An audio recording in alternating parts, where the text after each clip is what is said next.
Namaste. Today I thought I will talk about forgiving people. Is it necessary to forgive people? So, always I felt that this word forgiving is something very difficult to accept, because when we say I'm forgiving somebody, it's like I'm somebody very great, flawless, perfect, and that's why I'm forgiving that person for his mistake. But nobody is perfect. Even we are not perfect. We have our own flaws. So, who are we to forgive somebody? It's more about accepting a person with whatever flaws he has. And to tell you about this, I just wanted to tell you about what I was reflecting on a few weeks back.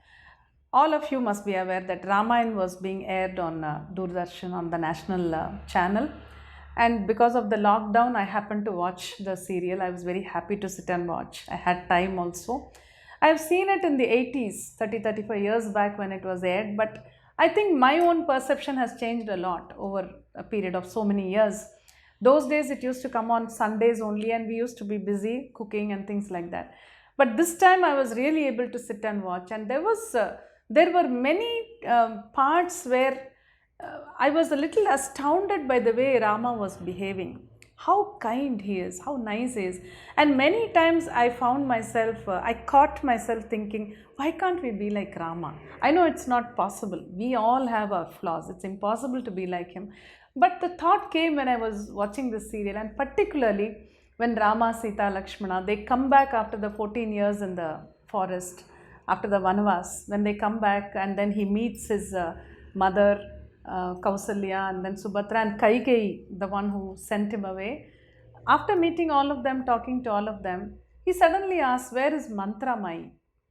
Mantramai is the maid of Kaikeyi who is responsible for sending Rama to the forest. He is asking for her, and they tell him that after you went away, she realized her mistake and she has been locked up in her chamber. She has never come out for anything. 14 years she has imprisoned herself, is what they say. Immediately Rama goes to her chamber to meet her, and she is so absolutely astounded when she sees him coming to her chamber to see her.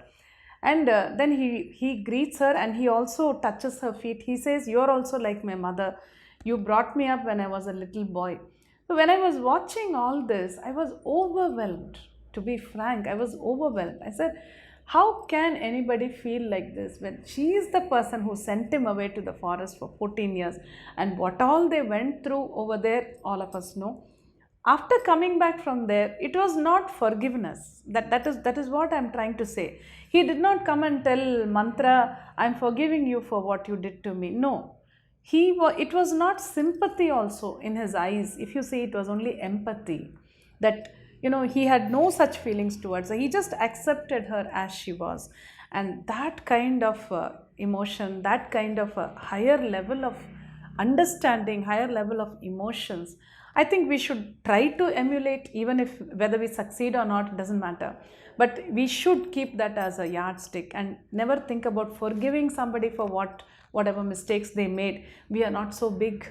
It's more about accepting people and being kind to them, being more loving to them. Shower love and affection on people if you can. That is what we need to do, not forgiving people. Somehow I feel forgiving is a very harsh term. So this Ramayana is something which I think it taught us many lessons, especially during this lockdown period when it was the right time to see this serial. And I'm sure people like me who are seeing it after 30 years must have seen it with a better perception, and I'm sure it would have created all these impacts in your mind. So keep reflecting on your own emotions, your own thoughts.